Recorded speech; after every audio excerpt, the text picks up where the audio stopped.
Hello everyone, welcome back to my channel. आज के इस लेक्चर में हम बात करेंगे एनक्लेक्स के one of the most important topic that is medications. जब भी मेडिकेशन की बात होगी उनमें से एक टॉपिक जो एग्जाम में पक्का आना है that is psychiatric medications. Psychiatric medications एक ऐसा टॉपिक है जो एनक्लेक्स में पूछा ही जाता है। बड़े सारे बच्चे anti depressants, anti psychotic medication के बारे में तो पढ़ जाते हैं, पर mood stabilisers are one of those drug जो एग्जाम में पक्का आती है और बड़े सारे स्टूडेंट मिस कर जाते हैं। सो आज के इस लेक्चर में हम मूड स्टेबलाइजर 5 मैं आपके लिए लेकर आया हूं जो कि हम डिटेल में पढ़ेंगे सो दैट आप एनक्लेक्स में कभी भी ट्रिक ना हो सको। So let's talk about the first medication that is lithium. Out of all 5 medication, पांचों की अपनी अहमियत है, पर लिथियम से इंपॉर्टेंट कोई भी ड्रग पांचों में है नहीं। लिथियम ऐसा माना जाता है हर एक दूसरे एग्जाम में पूछी ही जाती है। So let's talk about lithium. Number 1 drug is lithium. Lithium एक मूड स्टेबलाइजर है जो कि कहां पर दी जाती है बच्चे? बाइपोलर डिसऑर्डर में दी जाती है। बाइपोलर डिसऑर्डर एक ऐसी कंडीशन है which is characterised by mania and depression. Mood up होते हैं और मूड डाउन होते हैं। तो क्लासिकली ये बाइपोलर डिसऑर्डर में भी किस एंड में दी जाती है? मेनिक एंड में दी जाती है, मूड को कंट्रोल करने के लिए। पर lithium is known for there toxicity. Lithium किसके लिए जानी जाती है बच्चे? टॉक्सिसिटीज के लिए जानी जाती है। Lithium has very narrow therapeutic range. इसका जो थेरापेटिक रेंज है according to NCLEX that is 0.6 to 1.2। अगर ये 0.6 से कम हो गई तो असर नहीं करनी है, पर अगर ये 1.2 से ज्यादा हो गई that will lead to toxic side effect. तो बहुत नैरो रेंज होती है, इसी वजह से इस ड्रग के साथ टॉक्सिसिटी होने के चांसेस बहुत ज्यादा बढ़ जाते हैं। क्योंकि टॉक्सिसिटी होने के चांसेस बहुत ज्यादा बढ़ जाते हैं and that's what examiner will ask you. That's why I told you lithium is known for their toxicities. तो बच्चे अगर एग्जाम में क्वेश्चन आया कि लिथियम की थेरापेटिक रेंज मतलब रेंज है 1.5, 2.1, 1.8, is that expected or not? No. If it is anywhere more than 1.2, that indicate immediately hold the drug and call SCP. हमें पता होना चाहिए। दूसरी बात, लिथियम के साथ हमें क्या पता होना चाहिए? 2 चीजें, सबसे ज्यादा क्वेश्चन। नंबर 1, अगर लिथियम के साथ सोडियम इंबैलेंस हो गया, स्पेशली हाइपोनेट्रीमिया हो गया, तो that will lead to toxic side effect, बड़ी कॉम्प्लिकेशंस आ सकती हैं। तो इसी वजह से लिथियम के साथ हम सोडियम के लेवल को क्लोजली मॉनिटर करते हैं। क्यों मॉनिटर करते हैं? क्योंकि अगर किसी भी रीजन की वजह से सोडियम कम हो गया और वो इंसान लिथियम लेता रहा तो टॉक्सिसिटी इफेक्ट पक्का होंगे। तो नंबर 1 थिंग आज अपन ने याद क्या रखनी है? पहली बात रेंज जो मैं आपको बता चुका हूं। दूसरी बात lithium is always associated with sodium, ये पक्का याद रखनी है। Number 3 dehydration. अगर लिथियम के साथ किसी भी रीजन की वजह से डिहाइड्रेशन होती है, एग्जामिनर पक्का क्वेश्चन देगा वोमिटिंग हो रही है, डायरिया हो रहा है, दैट इंडिकेट डिहाइड्रेशन होगी। अगर लिथियम वाले इंसान को डिहाइड्रेशन होगी तो पक्का क्या होने के चांसेस है? कॉम्प्लिकेशन होने के चांसेस है। तो हाइपोनेट्रीमिया और डिहाइड्रेशन को क्लोजली मॉनिटर करते हैं। ये ड्रग रीनल टॉक्सिक होती है। अगर ये ड्रग रीनल टॉक्सिक है तो कॉन्टिन्यूसली इसके साथ आरएफटी को, रीनल फंक्शन टेस्ट को मॉनिटर करेंगे कि नहीं करेंगे? यस। अगर इस ड्रग के साथ क्रेटिनिन का लेवल बढ़ना शुरू हो गया, क्या रिपोर्ट करेंगे? हमें ड्रग को होल्ड करना पड़ेगा और रिपोर्ट करेंगे। इसी वजह से ये ड्रग बूढ़े लोगों में बहुत ज्यादा प्रेफर नहीं होती। क्यों? क्योंकि उम्र के हिसाब से क्या होने के चांसेस होते हैं? रीनल फंक्शन टेस्ट, रीनल जो हमारे फंक्शंस है वो डिक्रीज होने के चांसेस होते हैं। तो बूढ़े लोगों में बड़ी प्रेफर ड्रग ये है नहीं जी। नेक्स्ट, इस ड्रग को किसी भी उसके ड्रग के साथ नहीं देंगे जिसके साथ हाइपोनेट्रीमिया होने के चांसेस होते हैं। फॉर एग्जांपल डायरिटिक के साथ ये ड्रग प्रेफर नहीं है, बट थायाजाइड डायरेटिक के साथ तो बिल्कुल भी प्रेफर नहीं है। क्यों? क्योंकि सारी की सारी डायरेटिक क्या करती हैं? एक तो डिहाइड्रेशन की कंडीशन कोज कर सकती हैं, मोर इंपॉर्टेंटली बॉडी में से सोडियम के लेवल को क्या करती है? एक्सक्रीट आउट करती हैं। तो लिथियम के साथ हाइपोनेट्रीमिया एंड डिहाइड्रेशन दोनों ही बहुत बड़ी प्रायोरिटी होती है। तो बच्चे थायाजाइड डायरेटिक जैसी डायरेटिक्स नहीं देते। More importantly AC inhibitor and ARBs भी नहीं देते। ऑल्दो ये तो बीपी वाली दवाइयां हैं, ये यहां पर क्यों कॉन्ट्राइंडिकेटेड है, प्रेफर नहीं करते? क्योंकि जब आप कार्डियो में मेरे साथ पढ़ोगे ये ड्रग पोटेशियम के लेवल को तो बढ़ाती हैं, पर ये क्या करती हैं? सोडियम के लेवल को ये ड्रग्स कम करती हैं। तो इसके साथ भी क्या होने के चांसेस होते हैं? हाइपोनेट्रीमिया होने के चांसेस होते हैं। कुल मिला के हमने क्या सीखा? Narrow therapeutic range, hyponatraemia, dehydration, plus ऐसी कोई भी दवाइयां जो डिहाइड्रेशन और हाइपोनेट्रीमिया कोज करती है उनको नहीं देना। इस ड्रग के साथ the number one sine always closely monitor for GI symptoms. I told you, देखो थोड़ी बहुत ही थ्रस्ट एंड पोलीयूरिया, थोड़ी प्यास लगनी और थोड़ी ज्यादा यूरिनेशन इस ड्रग के साथ एक्सपेक्टेड है। पर अगर एग्जामिनर बोले वोमिटिंग, डायरिया और बहुत ज्यादा जीआई अपसेट, आपको डायरेक्टली वो नहीं बोलेगा कि क्या कहते हैं जी डिहाइड्रेशन होगी, पर ऐसे साइन देगा। तो वोमिटिंग और डायरिया के केस में इस ड्रग को होल्ड करना है एंड क्लोजली मॉनिटर करना है जीआई साइंस को। Number 2, tremors. Although little bit tremor neuro की ड्रग्स के साथ एक्सपेक्टेड होते हैं। अगर ट्रेमर्स बहुत ज्यादा बढ़ रहे हैं तो क्या आप लोगों को रिपोर्ट करने हैं कि नहीं करने? 100% करने हैं। Last and deadly signs, alter mental status. कोई भी न्यूरो के साइन आते हैं, confusion, disorientation, slur speech, ataxia, it means क्या हो गया जी, लिथियम ने टॉक्सिसिटी कोज कर दिया। Last, contraindications. प्रेगनेंसी में ऐसा केमिकल कभी भी एक्सपेक्टेड नहीं है।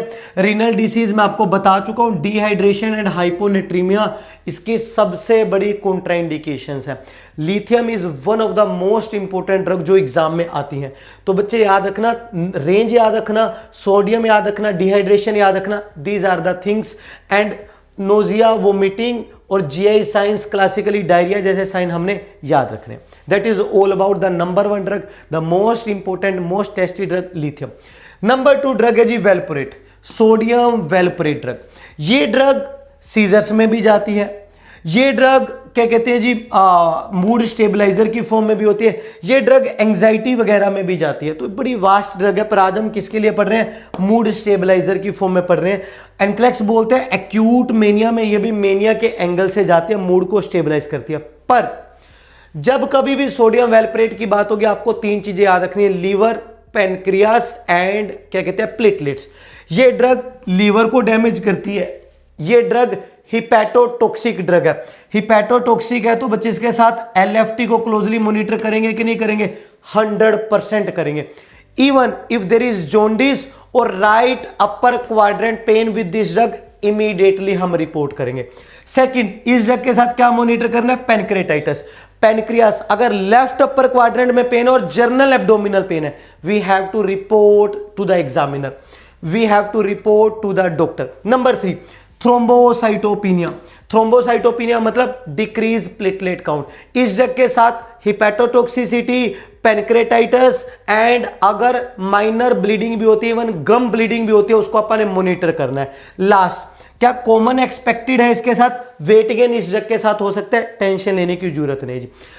अब नर्सिंग रिस्पॉन्सिबिलिटीज क्या मैं आपको ऑलरेडी बता चुका हूं। क्या बच्चे लीवर फंक्शन टेस्ट इस ड्रग के साथ मॉनिटर करेंगे? क्या platelet count, thrombocytopenia, internal bleeding, rashes, red rashes monitor करेंगे? यस।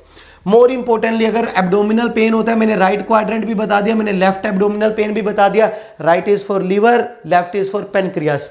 क्या बच्चे अल्कोहल को अवॉइड करना है? किसी भी ड्रग के साथ अल्कोहल रिकमेंडेड नहीं है, but if the drug is hepatotoxic 100% avoid करेंगे जी। प्रेगनेंसी के केस में ये बहुत ज्यादा प्रेफर नहीं है। क्यों? क्योंकि बच्चे को न्यूरल ट्यूब डिफेक्ट जैसी प्रॉब्लम कोज करती है। तो that is all about sodium valproate. कौन सी 3 चीजें अगर आपको पता है? You need to know liver, you need to know pancreas, you need to know thrombocytopenia, internal bleeding. अगर ये 3 चीजें पता है, बाकी सारे क्वेश्चन आप सोल्व कर लोगे। Let's talk about the third drug, that is carbamazepine. Carbamazepine एक ऐसी ड्रग है जो कि एंटीसाइकोटिक भी है, जो कि मूड स्टेबलाइजर भी है, वेरी इंपॉर्टेंट, जो कि सीजर्स में, न्यूरो में बहुत इंपॉर्टेंट ड्रग है। Let me tell you a rule, any drug अगर आपको कार्बामिजापिन के साथ एक चीज पता है, you are good to go. Any drug ending with zepine, ZEPIN, zepine, इसके साथ एक वर्ड याद रखना बच्चे, 100% ए ग्रेनुलोसाइटोसिस। ए ग्रेनुलोसाइटोसिस का मतलब होता है डिक्रीज WBCs। इस ड्रग के साथ आपको सिर्फ एक वर्ड पता हो, ये ड्रग क्या कोज करती है? ए ग्रेनुलोसाइटोसिस। सबसे ज्यादा ये इम्यूनिटी को कम करती है। तो अगर ये ड्रग इम्यूनिटी को कम करती है तो फिर इसके साथ किस चीज का याद रखना जी? Even minor sore throat, even fever is consider as medical emergency. पक्का क्वेश्चन जो एग्जाम में है। अगर इस ड्रग के साथ इम्यूनिटी कम हो गई तो सोर थ्रोट और फीवर हमारी हाई प्रायोरिटी होती है, जो कि ठीक नहीं होंगे। तो that is what you need to know. Number 2, ये ड्रग क्या कॉज करती है बच्चे जी? स्टीवन जॉनसन सिंड्रोम कॉज करती है।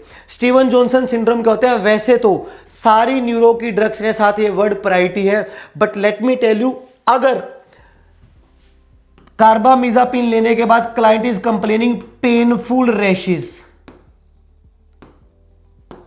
वैसे तो पूरी न्यूरो में ही, पूरी सेक्रेटरी में ही आपको ये वर्ड पता होने चाहिए, but if client is complaining painful rashes after taking carbamazepine, you have to immediately report. 10 क्या होता है? स्टीवन जॉनसन सिंड्रोम की हाई कॉम्प्लिकेशन होती है। तो एसजेएस और 10 दोनों की दोनों में क्या होता है? पेनफुल रैशेस अगर हो रहे हैं तो इमीडिएटली आपको रिपोर्ट करना है।